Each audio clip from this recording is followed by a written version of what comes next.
Next जो life axis है, last जो आपका लाइफ एक्सिस है वो है एक्सक्रीशन या एक्सक्रीटिंग सिस्टम।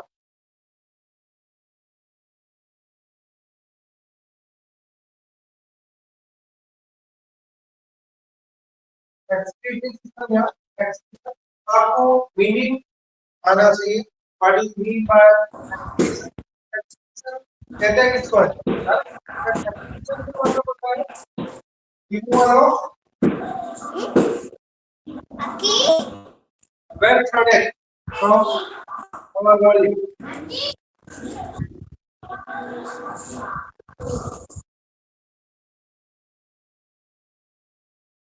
एक्सक्रीशन का मतलब होता है removal of waste product from our body. Removal of waste product from our body. Excretion का मतलब है इसके द्वारा आपके बॉडी में जितने भी वेस्ट प्रोडक्ट्स होते हैं उनका बॉडी में रिमूव करते हैं। तो रिमूवल आवाज कट कट के आ रही है। सर आवाज सर आवाज कट कट के आ रही है। क्लियर नहीं आ रही है। आवाज कट कट के आ रही है।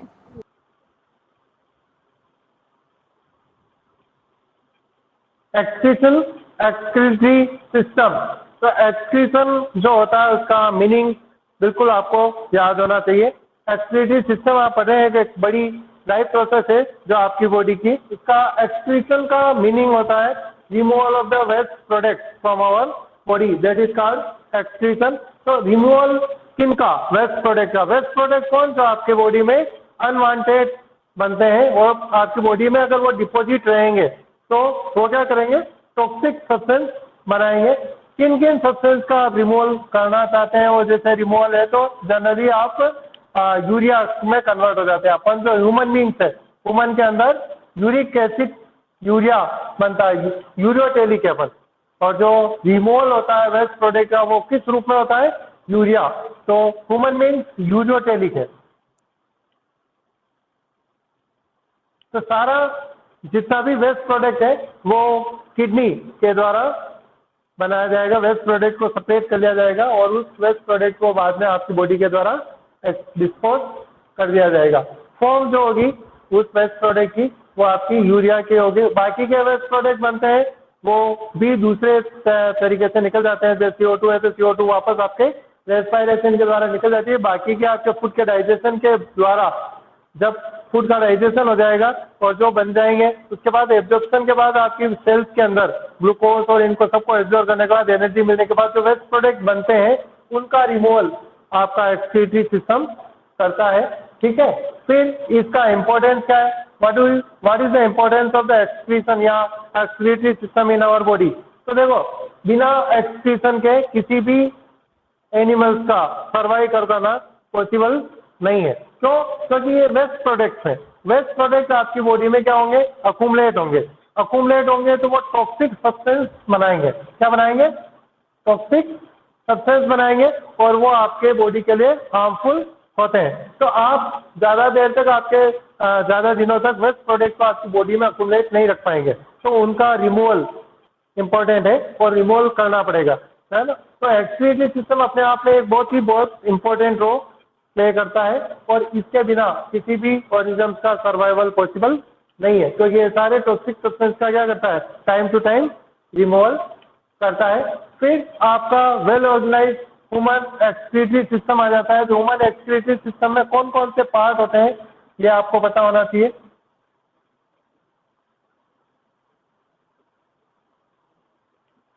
ह्यूमन एक्सक्रीटरी सिस्टम का फिगर आपकी बुक में दे रखा है, फिगर 6.13 देखो, excretory system in human being.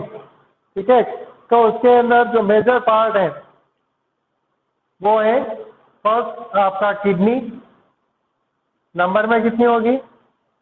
दो किडनी होती है जो दोनों आपके लेफ्ट एंड राइट साइड में होती है। ठीक है, फिर यूरेटर भी 2 होगी और ये भी नंबर में 2 है। लेफ्ट और राइट किडनी, लेफ्ट किडनी जिसमें ओपन होगी वो लेफ्ट यूरेटर, राइट किडनी जिसमें ओपन होगी वो राइट यूरेटर। यूरेटर के बाद आएगा आपका यूरिनरी ब्लैडर और फिर आएगा यूरेथ्रा। थर्ड जो है इसका यूरिनरी ब्लैडर, ये नंबर में 1 होगा और चौथा है आपका यूरेथ्रा, ये भी 1 नंबर में। ये आपके एक्सक्रीटरी सिस्टम के पार्ट्स हैं। 2 kidney left and right side में, दोनों ही साइड में। 2 ureter, left kidney left ureter में ओपन होती है और राइट किडनी राइट यूरेटर में ओपन होती है। दोनों यूरेटर जब कंबाइन हो जाते हैं तो एक मस्कुलर बैग में खुलते हैं जिसका यूरिनरी ब्लैडर कहते हैं। और यूरिनरी ब्लैडर के अंदर यूरिन जो होता है आपका एक्सक्रीटरी जो वेस्ट प्रोडक्ट होते हैं वो थोड़े समय के लिए स्टोर रहते हैं और उसके बाद वो यूरेथ्रा के द्वारा बाहर निकाल दिए जाते हैं। तो ये आपका ह्यूमन एक्सक्रीटरी सिस्टम के पार्ट्स हैं, है ना। ह्यूमन एक्सक्रीटरी सिस्टम को अगर आप फिगर बनाना चाहें तो उसके लिए आपकी 2 किडनी है, दोनों किडनियों को बनाने पड़ेंगे। दोनों किडनियों से क्या निकलती है? यूरेटर।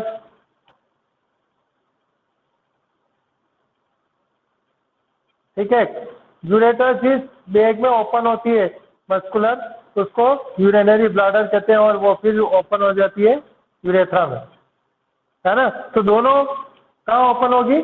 आपके यूरिनरी ब्लैडर में, और यूरिनरी ब्लैडर जो होगा वो बाहर ओपन हो जाएगा। तो ये आपकी किडनी,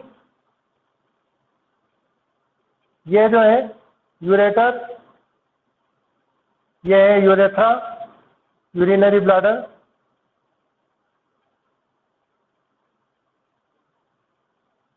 और ये है आपका यूरेथ्रा,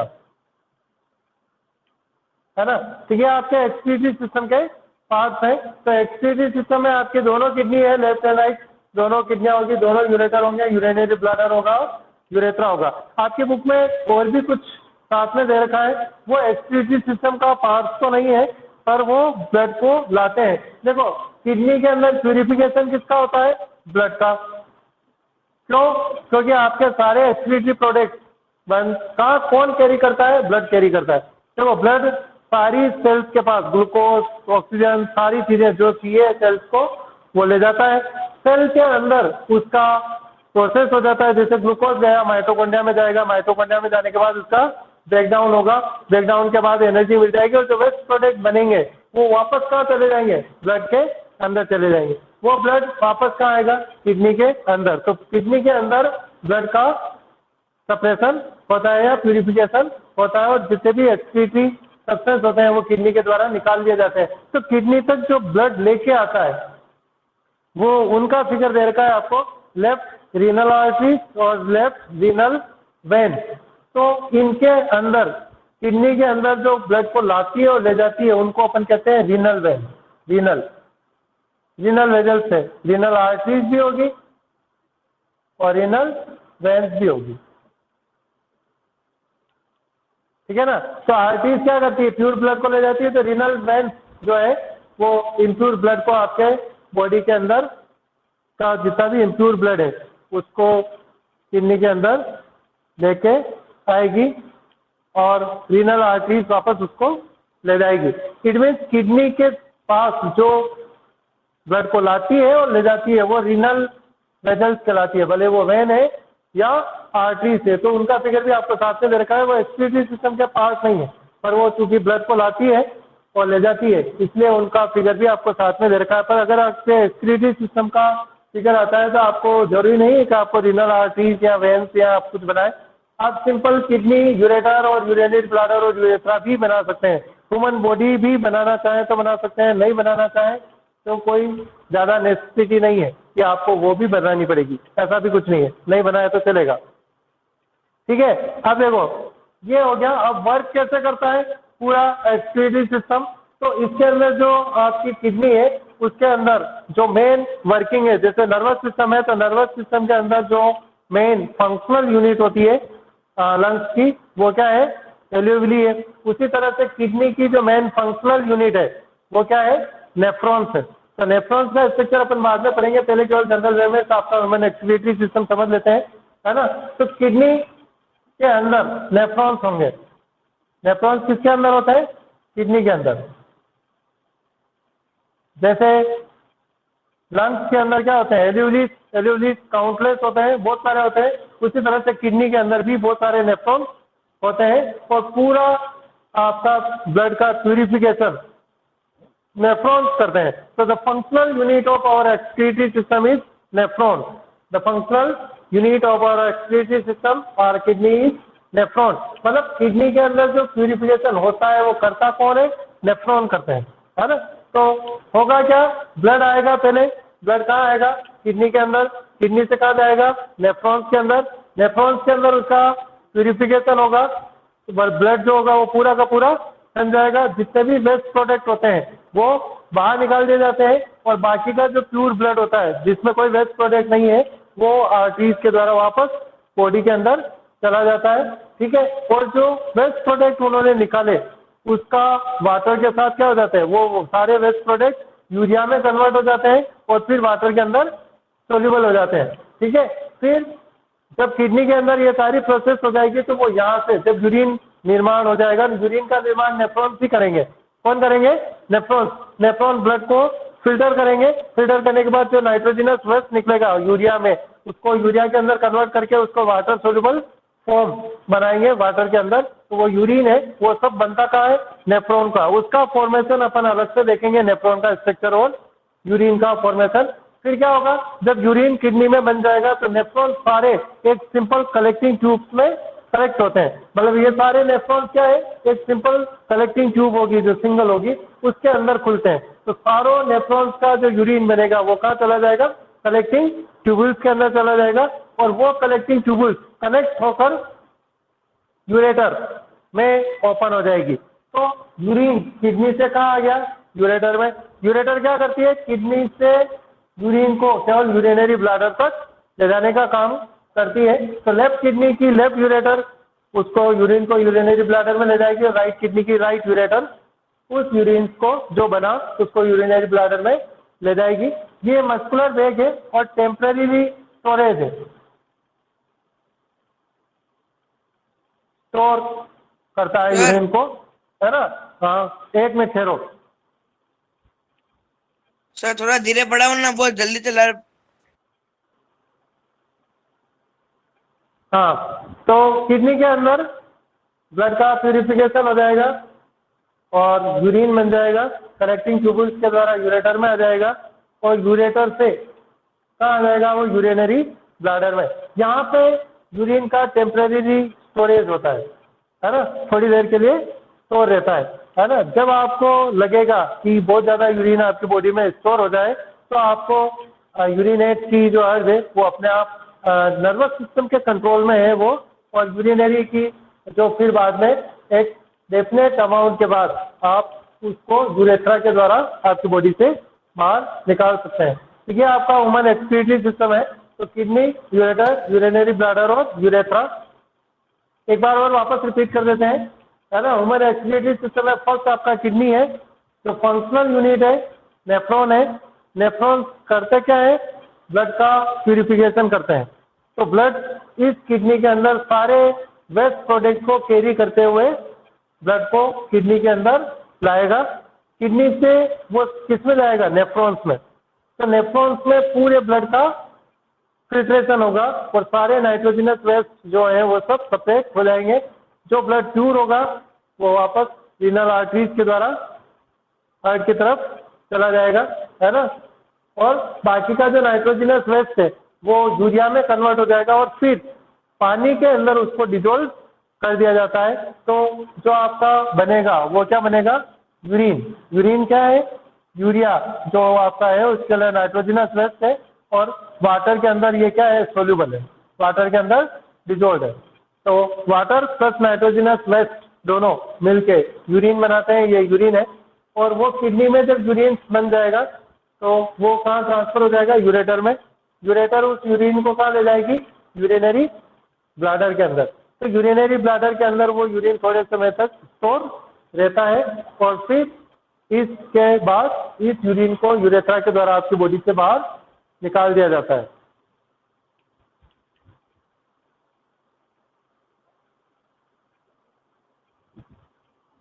नेक्स्ट आपका इंपॉर्टेंट टॉपिक है नेफ्रॉन्स एंड यूरिन फॉर्मेशन।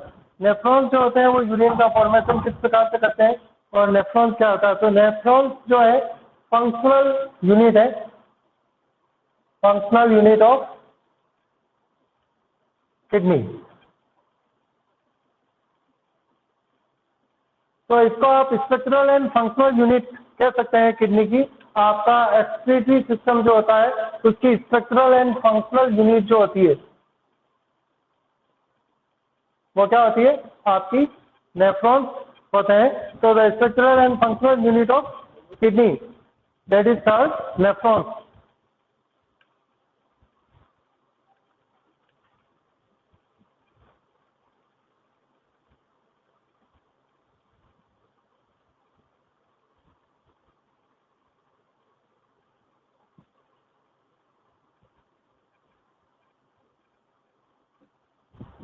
ठीक है, तो फंक्शनल यूनिट आपका क्या हो गया? नेफ्रॉन्स हो गए। तो स्ट्रक्चरल मतलब स्ट्रक्चरल यूनिट क्यों कहते हैं? क्योंकि किडनी पूरी तरह से नेफ्रॉन से बनी होती है, नेफ्रॉन ही होते हैं किडनी के अंदर, इसीलिए स्ट्रक्चरल यूनिट भी है। और फंक्शनल यूनिट क्यों कहते हैं? क्योंकि आपकी किडनी का पूरा फंक्शन करता कौन है? नेफ्रॉन करते हैं। किडनी कुछ नहीं है, किडनी के अंदर नेफ्रॉन्स है और काम कौन करता है? नेफ्रॉन्स करते हैं। और वो नेफ्रॉन्स किडनी के अंदर होते हैं। तो अपन काम किसका मानते हैं? किडनी का। किडनी एक ऑर्गन है, उसके अंदर नेफ्रॉन्स होते हैं। तो फंक्शनल यूनिट जो है किडनी की वो भी नेफ्रॉन्स ही है। तो structural and functional unit of our kidney और एक्सक्रीटरी सिस्टम इज नेफ्रॉन।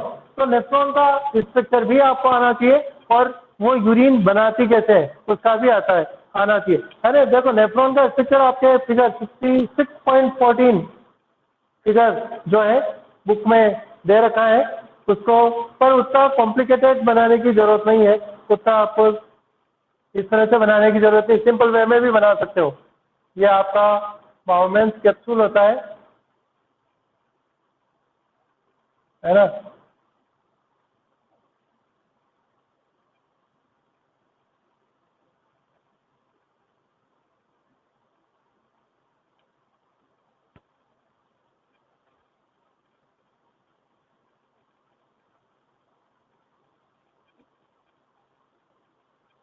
ये जो होगा ये आपका बाउमेंस कैप्सूल, ये अंदर जो होगा वो ग्लोमेरुलस, इसको आप यू ट्यूब भी कहते हैं, एनल्स लूप भी कहते हैं, या यू ट्यूब, यू आकार की जो ट्यूब होगी उसको एनल्स लूप कहते हैं। और ये आपकी कलेक्टिंग ट्यूब,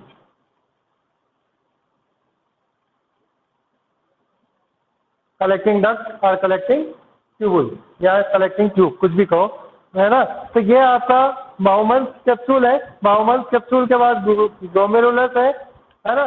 तो बाउमेंस कैप्सूल से जो आउटर पार्ट है सर्कुलर, जहाँ से आपका यहाँ पे आपका ब्लड एंटर होगा, इस पार्ट से बाउमेंस कैप्सूल से ये पूरी यूनिट जो है इसको नेफ्रॉन कहते हैं, है ना। बाउमेंस कैप्सूल उसका पार्ट है, ग्लोमेरुलस उसका पार्ट है, एनल्स लूप उसका पार्ट है, और ये सारे नेफ्रॉन्स कनेक्ट होकर जिसमें खुलते हैं वो आपकी कलेक्टिंग ट्यूब है। ये नेफ्रॉन्स की होगी और हर एक नेफ्रॉन बिल्कुल पूरा व्हाइट कलेक्टिंग ट्यूब होगी, उसके अंदर ओपन हो जाएंगे, है ना। ये नेफ्रॉन का स्ट्रक्चर है। तो जो आपका ब्लड होता है वो एंटर होता है कहाँ से? बाउमेंस कैप्सूल के अंदर।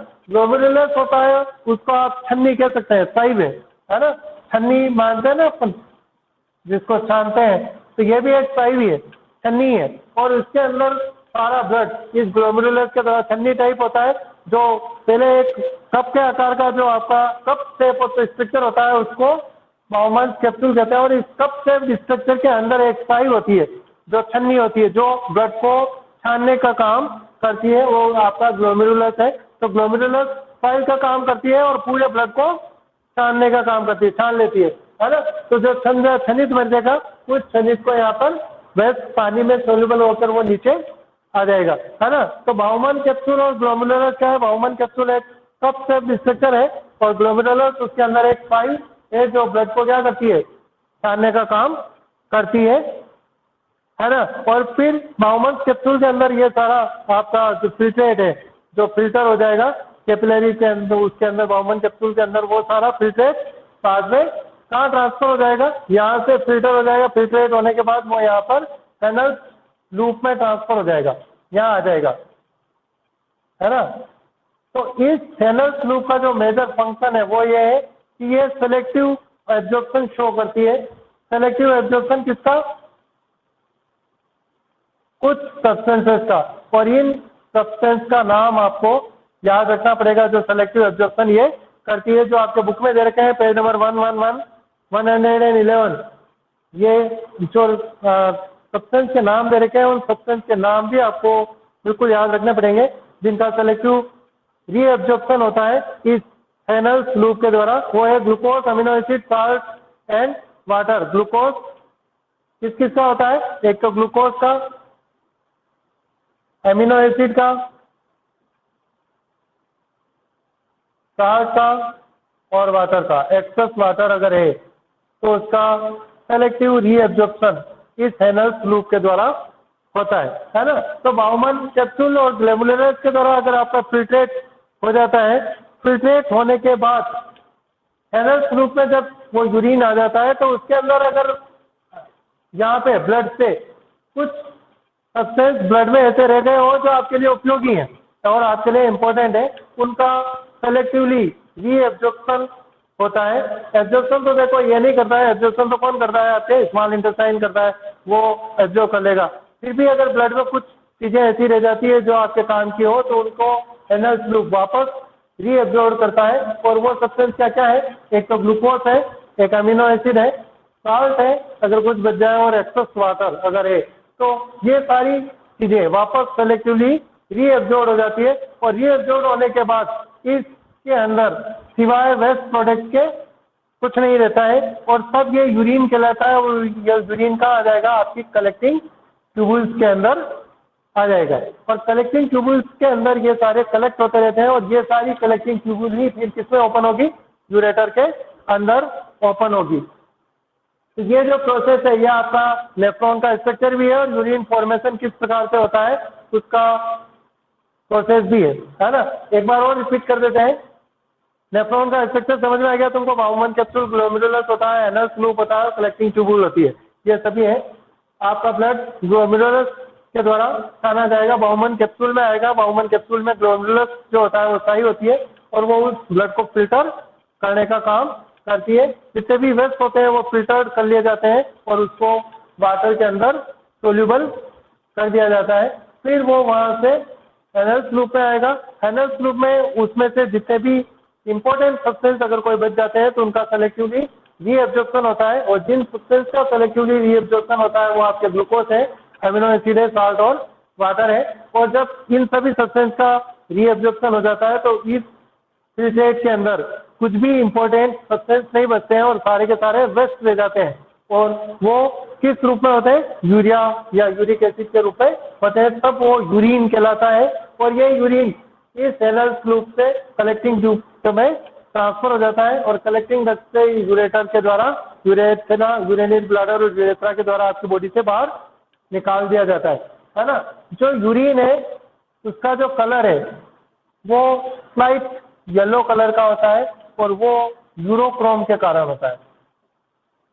यह भी इंपॉर्टेंट है। यूरोक्रोम एक पिगमेंट है।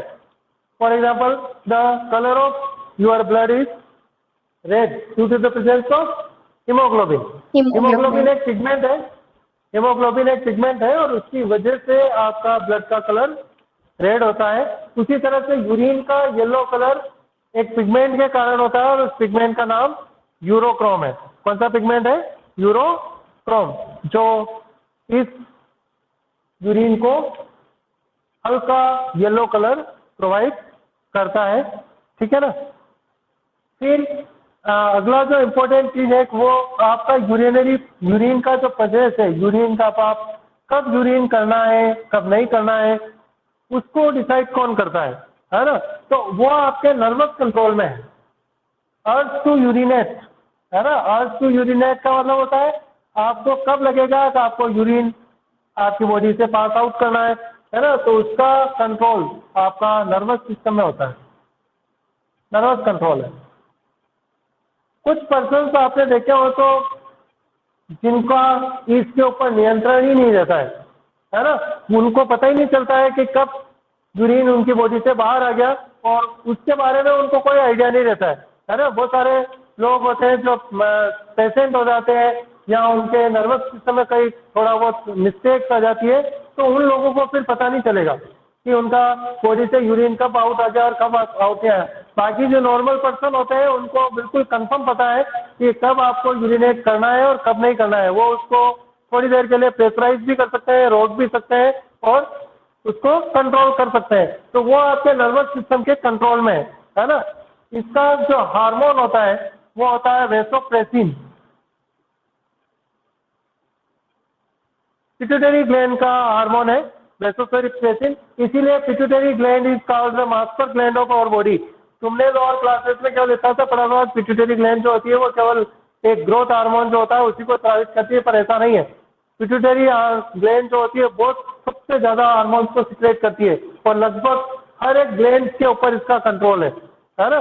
जैसे पहले रिप्रोडक्शन में आपको पता चलेगा कि रिप्रोडक्शन की एज एक निश्चित सर्टन स्टेज के बाद ही क्यों आती है, तो उसका रीजन भी आपकी पिट्यूटरी ग्लैंड ही है ना। तो यहाँ पे भी नर्वस कंट्रोल है और नर्वस कंट्रोल भी किसका, आपकी पिट्यूटरी ग्लैंड जो हार्मोन स्रावित करती है वेसोप्रेसिन, उस हार्मोन के कंट्रोल में आपका यूरिनेट की जो अर्ज है वो रहेगी, तो अपन उसको मेंटेन कर सकते हैं। पर अगर आपका नर्वस कंट्रोल हटता है तो यूरिन कब आप पास आउट करेंगे वो आपको पता नहीं चलेगा। ये आपका पूरा एक्सक्रीटरी सिस्टम हो गया। एक लास्ट टॉपिक बचता है कि अगर आपकी किडनी जो है आपकी बॉडी की वो खराब हो जाए तो क्या होगा, तो उसको अपन कहते हैं हीमोडायलिसिस, ठीक है ना, आर्टिफिशियल किडनी।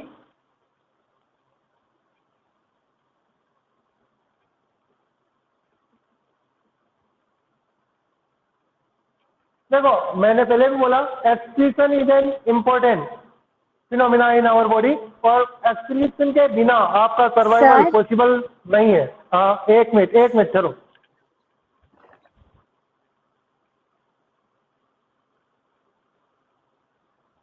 हाँ लास्ट जो अपना टॉपिक है इसका अंदर है हीमोडायलिसिस। तो देखो अगर आपकी बॉडी में 2 किडनी है,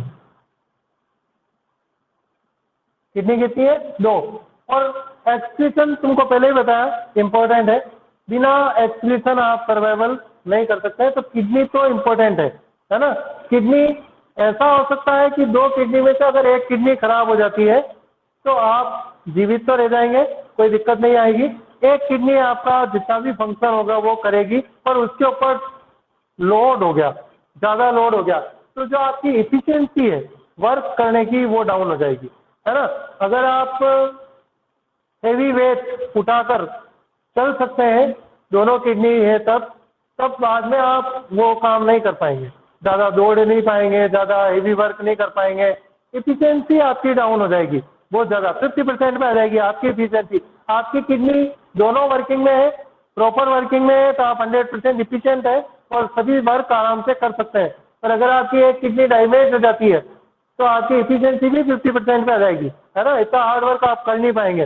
पर अगर बाई चांस दोनों किडनियाँ खत्म हो जाती है या दोनों किडनी खराब हो जाती है तब उस पर्सन का सर्वाइव करना पॉसिबल नहीं है ना।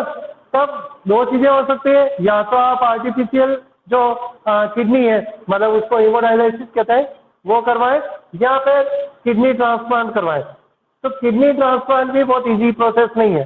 किडनी मैच होनी चाहिए 2 पर्सन की, ऐसा नहीं किसी भी पर्सन ने किडनी डोनेट की और किसी भी पर्सन को लगा दी जाएगी, ऐसा नहीं होता है। पूरा उनका सारे चेक होते हैं, ब्लड और ये बाकी सारी ओरिजिन एंसेस्टर है ना, तो सभी चीज मैच होनी चाहिए और उसके बाद वो किडनी उस पर्सन को ट्रांसप्लांट की जा सकती है। पर जो किडनी ट्रांसप्लांट की प्रोसेस है वो काफी कॉस्टली है और हर एक पर्सन के कैपेबिलिटी में हो ऐसा जरूरी नहीं है, क्योंकि किडनी ट्रांसप्लांट काफी कॉस्टली होता है ना। तो किडनी और कॉस्टली होने के साथ साथ आपको किडनी मिल जाए ये भी बहुत इंपॉर्टेंट चीज है, क्योंकि किडनी कौन डोनेट करेगा, बहुत मुश्किल है ना। तो किडनी नहीं मिलेगी तो फिर होगा क्या, जब आपकी किडनी खराब हो जाएगी तो आप आर्टिफिशियल किडनी से काम चला सकते हैं। उस आर्टिफिशियल किडनी के द्वारा आप क्या कर सकते हैं, आपके ब्लड का प्यूरिफाई कर सकते हैं और वो प्रोसेस हीमोडायलिसिस कहलाती है। The process of purification of the blood by artificial kidney outside our body, that is called hemodialysis. Hemodialysis समझ में आ गया क्या है? The purification of blood by artificial kidney outside our body, that is called hemodialysis. अब hemodialysis का definition आपको आ गई. Hemodialysis होता क्या है? तो उसके अंदर आपसे फिगर दे रखा है बुक के अंदर 111 पेज पे, वो देखो. उसमें एक पेशेंट बता रखा है, एक आर्टिफिशियल किडनी बता रखी है, और वो प्रोसेस आपको एरो मार्क से बता रहा है कि क्या प्रोसेस है. एरो मार्क आपको ब्लड का सर्कुलेशन बताते हैं. पहले एरो मार्क देखोगे तो आपको पता चलेगा. वो arrow mark line from arteries to pump कहाँ जा रही है? वो आर्टरीज से सारे ब्लड को ले जा रही है. कहाँ पे? पंप में, है ना. Tubing made of selectively permeable membrane, और यहाँ पे आर्टिफिशियल किडनी है जहाँ पे पाइल्स लगी होगी जो उस ब्लड का फिल्टर करेगी. और फिल्टर जब करेगी तो जो यूज एक दो बोटल्स नजर आ रही है नीचे, तो नीचे है use dialysing solution with urea and excess salt. तो जो फिल्ट्रेट बचेगा ऊपर जो फिल्टर हो जाएगा वो वेस्ट है. वो वेस्ट आपके अलग बोतल में आ जाएगा. और जो वेस्ट नहीं है, जो ब्लड फ्रेश है, फ्रेश डायलाइसिंग सॉल्यूशन नीचे दे रखा है, और जो ब्लड प्यूरिफाई होता जाएगा इन नलियों के द्वारा, वो वापस बॉडी में चला जाएगा. तो हीमोडायलिसिस होती क्या है, ये पूरी प्रोसेस आपको इस फिगर से समझ में आ जाएगी. फर्स्ट आपका ब्लड जो होता है वो उस आर्टिफिशियल किडनी में पहुंचाया जाता है. आर्टिफिशियल किडनी में ये सभी ग्लोबुलर्स बने नॉर्मल कैप्सूल आर्टिफिशियल होते हैं. साइज वहाँ पे भी होती है पर वो आर्टिफिशियल है, और वो ब्लड को फिल्टर करेगी. फिल्टर करने के बाद जो फिल्ट्रेट होगा उसको वो वाटर के अंदर मिक्स करके एक अलग बोतल में कलेक्ट कर लेगी, और बाकी का जो यूरिन है वो उस ट्यूब्यूल से होता हुआ वापस आपकी बॉडी के अंदर चला जाएगा. तो ये हीमोडायलिसिस हर बार रिपीट करनी पड़ेगी आपको, है ना. तो हीमोडायलिसिस का मतलब आपके हर 15 दिन में या हर हफ्ते में आपको हॉस्पिटल जाना पड़ेगा. हर हफ्ते या हर 15 दिन के अंदर जो भी टेंडेंसी हो उसके अकॉर्डिंग आपको हीमोडायलिसिस करवानी पड़ेगी, और आपका ब्लड का प्यूरिफिकेशन करवाना पड़ेगा. तब वो पर्सन सर्वाइव कर सकता है ना. अदरवाइज नहीं. ये पूरी प्रोसेस आपकी हीमोडायलिसिस चलाती है. लास्ट जो आपका टॉपिक बचता है excretion in plant. Sir last topic है आपका एक्सक्रीशन इन प्लांट.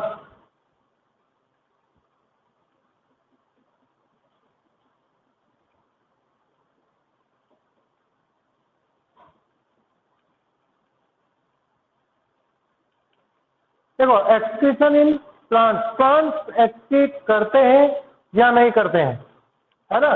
तो बिल्कुल इसका आंसर है प्लांट्स एक्सक्रीट बिल्कुल करते हैं. They also show excretion. उनके अंदर भी एक्सक्रीशन होता है, बिल्कुल होता है. जितने भी वेस्ट प्रोडक्ट वो बनाते हैं उनका भी वो बाहर निकालने का काम रिमूवल करते हैं. इट मीन्स एक्सक्रीशन तो प्लांट भी करते हैं. पर क्या प्लांट के अंदर वेल डेवलप्ड एक्सक्रीटरी सिस्टम होता है? तो नहीं. यहाँ पे ऑर्गन सिस्टम नहीं है.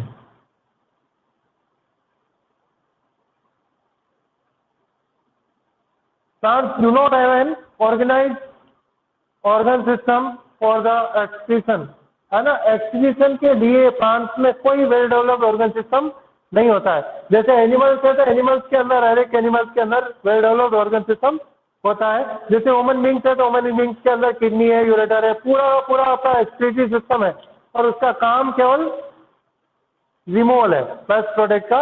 वैसा कोई वेल डेवलप्ड ऑर्गन सिस्टम इस प्लांट्स के अंदर नहीं होता है. ठीक है, एक थिंग ये, बट आपको ये भी पता होना चाहिए कि क्यों प्लांट्स के अंदर क्यों वेल डेवलप्ड ऑर्गन सिस्टम की जरूरत नहीं है ना. और ह्यूमन बींग्स के अंदर क्यों है? तो देखो ह्यूमन बींग्स के अंदर तो वेल डेवलप्ड ऑर्गन सिस्टम की बिल्कुल जरूरत है, क्योंकि रिमूवल जो है इजी वे में नहीं होता है, और अपने यहाँ पे जो एक्सक्रीटरी सब्सटेंस बनते हैं वो भी ज्यादा है. प्लांट्स के अंदर क्या है, वेल डेवलप्ड ऑर्गन सिस्टम की इसलिए जरूरत नहीं है क्योंकि जो एक्सक्रीटरी प्रोडक्ट बनते हैं वो मात्रा में कम है, क्योंकि यहाँ पे मेटाबॉलिज्म रेट जो है प्लांट्स की वो स्लो होती है ना. तो जो एक्सक्रीटरी सिस्टम बनते हैं वो भी कम है, और दूसरा वो सिंपल डिफ्यूजन प्रोसेस के द्वारा और दूसरी मेथड्स के द्वारा उनको बाहर निकाल देता है ना। दूसरी चीज ये भी है कि ये एक्सक्रीटरी सिस्टम जो है, ये जो नाइट्रोजनस वेस्ट प्रोडक्ट है उन सबको बाहर नहीं निकालता है, कुछ को अपने अंदर स्टोर भी रखता है, स्टोर कर लेता है। अब उसका भी रीजन है बंटवाए, क्योंकि ये जो डेड जो होते हैं, डेड सब्सटेंस, वो इसको एक्स्ट्रा स्ट्रेंथ प्रोवाइड करते हैं। देखो प्लांट्स को स्टैंड करना है, खड़ा रहना है ना, तो उसके लिए उसको एक्स्ट्रा स्टेबिलिटी चाहिए और एक्स्ट्रा स्ट्रेंथ चाहिए, और एक्स्ट्रा स्ट्रेंथ सदैव डेड सेल्स से आती है, लिविंग सेल्स में नहीं। जैसे तुमने 9th में पढ़ा था टिश्यू के अंदर, एनिमल्स के अंदर जनरली सारी लिविंग सेल्स होती है, जबकि प्लांट्स में ऐसा नहीं है। प्लांट्स में डेड सेल्स की मात्रा लिविंग सेल्स से ज्यादा होती है ना। तुमने पढ़ा होगा वो सुबेरिन और इनकी लिग्निन की उसके अंदर हो जाएगा, स्क्लेरेनकाइमा होता है ना, कोलेनकाइमा, कुछ याद हो तो कोलेनकाइमा, स्क्लेरेनकाइमा, स्क्लेरेनकाइमा, पेरेनकाइमा, तो ये स्क्लेरेनकाइमा बिल्कुल डेड है, डेड सेल्स है ना। जाइलम फ्लोएम भी डेड सेल्स है। तो डेड सेल्स की मात्रा प्लांट सेल में ज्यादा है, तो वो सारे एक्सक्रीटरी सब्सटेंस को डिपोजिट करके भी रखता है अंदर, ताकि वो उसके पूरे प्लांट्स को एक्स्ट्रा सपोर्ट प्रोवाइड कर सके और वो मैकेनिकली स्ट्रेंथ या स्ट्रॉन्ग बन सके।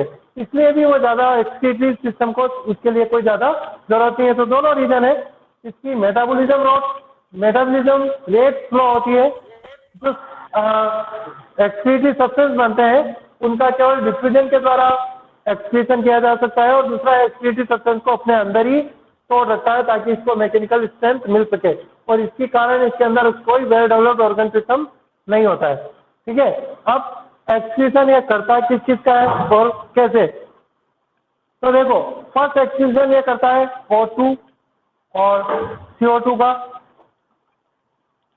O2 का बाई प्रोडक्ट क्या है, फोटोसिंथेसिस का। तो ये जनरली O2 वापस क्या की जाती है, रेस्पिरेशन में।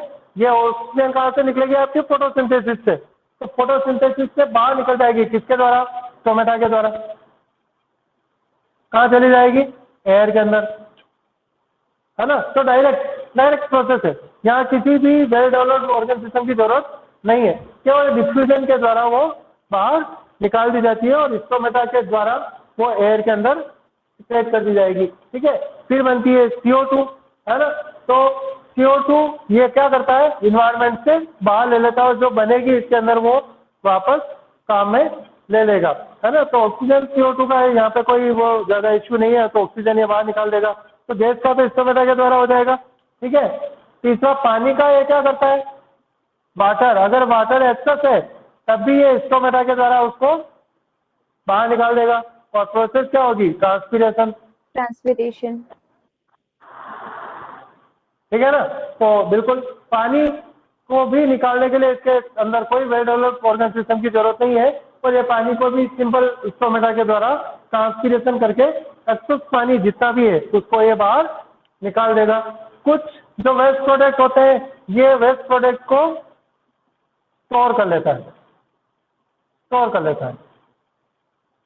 है ना। ये स्टेम में, दूसरों में, रूट में, इनमें स्टोर कर लेगा, तो वो उसको मैकेनिकली स्ट्रेंथ प्रोवाइड करते हैं, है ना। तो जैसे आपने वुड देखी हो, तो वुड को जब आप कट करते हैं तो उसके कलरफुल शेप्स होती है। बाहर का जो जैसे ये प्लांट है, अगर आप इसमें कट किया तो जो अंदर का भाग है, बीच का, सेंटर का, वो सदैव डार्क कलर का होता है, और वो सभी डेड सेल्स है, और लिविंग सेल्स उसके चारों तरफ होती है। तो वो जो डेड सेल बीच में है, वो उसको इतनी ज्यादा मजबूती प्रोवाइड करता है कि वो कभी भी हवा या ऐसी तेज चले तो वो प्लांट टूटेगा नहीं। तो वो डेड सेल को वहां पे स्टोर करते जाते हैं बीच में, और लिविंग सेल्स को उसके चारों तरफ बनाते हैं। ठीक है, पांचवा, अगर इसके अंदर वेस्ट प्रोडक्ट बनते हैं, तो जैसे अगर आप देखते हैं गम है ना, रबर है, लाख है, ये सभी भी उसके वेस्ट प्रोडक्ट हैं, जिनको वो थोड़े थोड़े समय में बाहर निकाल देता है ना। तो वो आपको मिल जाएंगे प्लांट के बाद। गम है तो आप यूज करते हैं, रबर है, ये उसके वेस्ट प्रोडक्ट है, और अपन उन वेस्ट प्रोडक्ट को यूज कर लेते हैं। जो इसका मैकेनिज्म है, स्ट्रॉन्ग मैकेनिज्म, जिसके लिए ऑर्गन सिस्टम की जरूरत नहीं है, तो ये क्या करता है, सारे वेस्ट प्रोडक्ट को लीव्स में इकट्ठा करता है। लीव्स के अंदर स्टोर करता है ना। अब क्या होगा, जब स्प्रिंग सीजन आती है तो ये सारी लीव्स फेड ऑफ हो जाती है। तो उसने क्या किया, साल सर, भर autumn- जितना भी सारे वेस्ट प्रोडक्ट बना वो सारे के सारे वेस्ट प्रोडक्ट को लीव्स के अंदर डंप करता रहता है, ठीक है। फिर स्प्रिंग सीजन आएगी तो वो क्या करेगा, सारी लीव्स को फेड ऑफ कर देगा। सारी लीव्स को फेड ऑफ करने का मतलब है कि इसके सारे जितने भी एक्सक्रीटेड प्रोडक्ट उस लीव्स के अंदर डंप देते थे वो सारे के सारे गए बाहर। अब क्या होगा, नई लीव्स आएगी। हर साल प्लांट के अंदर नई लीव्स आ जाती है ना। आपने देखा हो तो पूरे के पूरे प्लांट पूरे ये लीवलेस हो जाते हैं, पूरी की पूरी लीव्स को फेड ऑफ कर देते हैं, है ना। तो सारा एक्सक्रीटेड जो प्रोडक्ट है वो बाहर और फिर वापस नई लीव्स उनके आ जाती है। तो इस प्रकार से इनका पूरा एक्सक्रीशन प्लांट का होता है और यहाँ पे कोई वेल डेवलप्ड ऑर्गन सिस्टम की जरूरत नहीं है और इसी प्रकार से इसका पूरा एक्सक्रीशन होता है।